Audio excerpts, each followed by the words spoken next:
और इस वक्त की बड़ी खबर आपको बता दें, जर्मनी में चल रही G20 की बैठक के दौरान पीएम मोदी और चीन के राष्ट्रपति शी जिनपिंग की मुलाकात हुई है। तस्वीर आपके सामने है, चीन से तल्खी के बीच मोदी जिनपिंग ने हाथ मिलाया है। इस वक्त की ये बड़ी खबर, चीन से रिश्ते में तल्खी के बीच ये तस्वीर जिसके बहुत अहम मायने सामने निकल कर आते हैं। ये मुलाकात काफी अहम मानी जा रही है। हम सीधे रुक करते हैं, मेरे साथ मेरे सहयोगी आशीष कुमार सिंह इस वक्त मौजूद हैं। आशीष, कहां तो कल तक ये कहा जा रहा था कि किसी तरीके की कोई मुलाकात शेड्यूल नहीं है और नौबत शायद ऐसी नजर आ रही थी कि दोनों नेता अगर एक दूसरे के बराबर से भी गुजरे तो नजरें ना मिलाएं, और कहां आज हाथ मिलाते हुए ये तस्वीर, मायने क्या है इस तस्वीर के?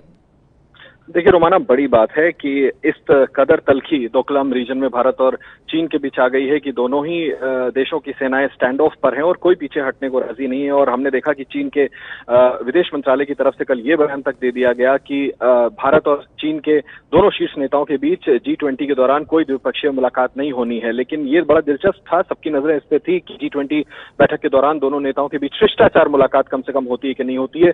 ये बड़ी बात है कि दोनों नेताओं ने एक दूसरे के साथ शिष्टाचार मुलाकात की है। और आप तस्वीरें देखें रोमाना, प्रधानमंत्री नरेंद्र मोदी के चेहरे पर जो खुशी दिख रही है, जो स्माइल है, दोनों के आपसी केमिस्ट्री को झलकाती है। और ऐसे मोमेंट पे जब भी शीर्ष नेतृत्व आपस में भले ही छोटी मुलाकात करे हो, क्योंकि हमें सूत्रों से जानकारी ये दी गई है कि रेंज ऑफ इश्यूज पर कुछ मिनटों में दोनों के बीच बातचीत हुई है। यानी कहीं ना कहीं इस स्टैंड ऑफ को ईज आउट करने में, इस विवाद से बाहर निकलने में और किसी तरह इसका समाधान ढूंढने में जरूर इस मुलाकात से मदद मिलेगी। और ये एक अच्छा कूटनीतिक कदम हम कह सकते हैं दोनों तरफ से उठाया गया है। और खास बात ये भी रही रोमाना कि जब ब्रिक्स के जो ये इनफॉर्मल मीटिंग हुई G20 के साइडलाइंस पे, तब दोनों ही ने अपने अपने स्पीचेस में एक दूसरे के देशों का ब्रिक्स का जो पूरा समूह है उसके जो भी विषय है उनको आगे बढ़ाने में एक दूसरे का बड़ा समर्थन किया और एक दूसरे को काफी सराहा है। यानी कि इस केमिस्ट्री को हम कह सकते हैं कि आज मुलाकात के बाद संभव है कि जो स्टैंड ऑफ हम डोकलाम में देख रहे हैं उसका समाधान भी जल्दी निकल सकता है। बिल्कुल, इस तस्वीर को देखने के बाद अब उम्मीद यही बनती हुई नजर आ रही है कि हाथ तो मिल गए, क्या गले भी लगेंगे दोनों नेता, क्या दिल भी मिलेंगे? और जो तनाव लगातार सीमा पर बना हुआ है, भारत, चीन और भूटान की सीमा पर, वो तनाव किस तरीके से और कब तक कम होगा, इसका इंतजार है। खास बात यह कि दोनों नेता एक दूसरे के साथ दोनों ने हाथ मिलाया और देखिए एक दूसरे की तारीफों में दोनों ने पुल भी बांधे। आइए सीधे न्यूज रूम आपको लिए चलते हैं। मेरे साथ इस वक्त नेहा मौजूद है अहम जानकारी के साथ। नेहा, बेहद अहम ये तस्वीर जो सामने निकल कर आई है, इससे जुड़ी और क्या जानकारी सामने आ रही है? बिल्कुल रोमाना, देखिए कल तक जैसा कि आपने कहा, चीनी मीडिया की तरफ से एक दबाव की टैक्टिक अपनाई जा रही थी और कहा जा रहा था कि जिस तरह की तल्खी है चीन और भारत के बीच में, दोनों देशों के नेता यानी प्रधानमंत्री भारत के और चीन के राष्ट्रपति जब मिलेंगे तो मुलाकात होना संभव नहीं है। और भारत की तरफ से पलटवार करते हुए कहा गया था कि हमने चीन से मुलाकात के लिए कहा कब। लेकिन आज ऐसा लग रहा है कि माहौल बदला है। बॉर्डर पर तल्खी के बीच ये जो तस्वीर आई है बहुत कुछ कह रही है। मेरे साथ यहाँ न्यूज रूम में मेरे वरिष्ठ सहयोगी विजय विद्रोही मौजूद है। विजय, दोनों नेताओं के चेहरे पर मुस्कुराहट वो उस तस्वीर में साफ दिख रही है, अजीत डोभाल उसमें दिखाई दे रहे हैं। और बड़ी बात यह है कि आतंकवाद के मुद्दे पर G20 देशों को साथ लड़ने की बात कही प्रधानमंत्री मोदी ने, तो इस पर चीन की तरफ से राष्ट्रपति शी जिनपिंग ने तारीफ की है भारत की। क्या मायने इसके? देखिए, इस तरह की जो मुलाकात की संभावना ये नहीं बताई जा रही थी। हिंदुस्तान की तरफ से पहले कह दिया गया था कि द्विपक्षीय वार्ता भारत को जिन 8 देशों से करनी है उसमें चीन शामिल नहीं है। उधर चीन ने कहा था कि इस माहौल ही ऐसा नहीं है कि इसमें भारत के साथ बातचीत हो सके। लेकिन कुछ लोगों का कहना है कि कूटनीतिक तौर पर चीन इस तरह के बयान आमतौर पर जारी करता रहता है ताकि बातचीत के से पहले वो दबाव बनाने की कोशिश कर सके। लेकिन सबसे बड़ी बात है, शिष्टाचारवश मुलाकात हुई है, दोनों के चेहरे पर मुस्कान दिख रही है। लेकिन आप गौर से देखेंगे जो आसपास खड़े हुए दूसरे अधिकारी हैं उनके चेहरे पर वो मुस्कान नहीं है और थोड़ा सा हल्का सा तनाव देखा जा सकता है। लेकिन सबसे बड़ी बात है कि पिछले 2 दिनों पे जो भूटान में आपस में तीनों भूटान, भारत और चीन को लेकर जो स्थिति बनी हुई थी, उसमें चीन की तरफ से या चीन के मीडिया की तरफ से कोई इस तरह का भड़काऊ बयान इस बीच नहीं आया है। और भारत ने भी अपनी तरफ से पूरा संयम बरता है।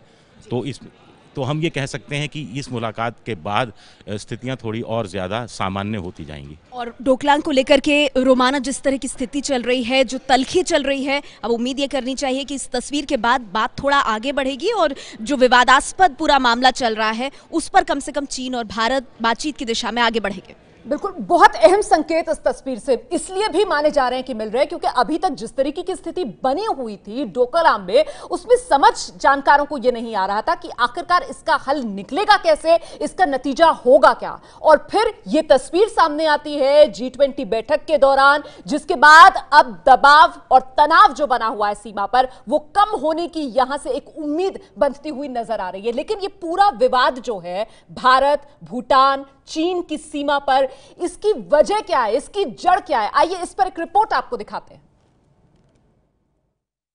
अब आपको दिखाते हैं वो इलाका जो इस पूरे झगड़े की जड़ में है, डोकलाम। 89 वर्ग किलोमीटर का यह इलाका भारत, चीन और भूटान की सीमा को छूता है। इस पहाड़ी इलाके को चीन डोगलांग, भूटान डोकला और भारत डोकलाम कहता है। तीनों ही देश इस पर अपना हक जताते हैं। सिक्किम के नाथुला दर्रे से डोकलाम 15 किलोमीटर दूर है, भूटान के मिलिट्री बेस से 10 किलोमीटर दूर और चीन के यादोंग शहर से 12 किलोमीटर दूर है। डोकलाम क्षेत्र से सिलीगुड़ी कॉरिडोर भी काफी नजदीक है, इसीलिए सुरक्षा दृष्टि से ये इलाका भारत के लिए जरूरी है। ये इलाका एक घाटी की तरह है जिसमें चीनी सेना के लोग ऊपर से नीचे की तरफ आ जा सकते हैं। 16 जून को चीन की सेना PLA की कंस्ट्रक्शन पार्टी यानी सड़कें बनाने वाला दस्ता इसी इलाके में अचानक घुस गया था और सड़क बनाने का काम शुरू कर दिया था। चीन विकास के नाम पर सड़क बनाने की बात कहता है, लेकिन इसके पीछे मकसद है भारतीय सीमा तक चीनी टैंकों और गोला बारूद को पहुंचाना और युद्ध के हालातों में अपने ठिकाने मजबूत करना। 20 जून की बात है जब भूटान की सेना ने चीनी सेना को रोकने की कोशिश की थी। जब चीन के सैनिक नहीं माने तो भारत को दखल देना पड़ा। इसके बाद भारत और चीन की सेना आमने सामने हो गई। तो ये पूरा विवाद क्यों था सीमा पर, ये आपने जाना इस रिपोर्ट में, और इसी विवाद की वजह से तनाव बढ़ा हुआ था। लेकिन अब उम्मीद ये कि जो तस्वीर G20 बैठक से सामने आई है, जहां चीन के राष्ट्रपति शी जिनपिंग मुलाकात करते हुए, हाथ मिलाते हुए नजर आ रहे हैं हमारे प्रधानमंत्री नरेंद्र मोदी से, उसके बाद उम्मीद ये कि तनाव सीमा पर कम होगा। ये है ABP न्यूज, आपको रखे आगे।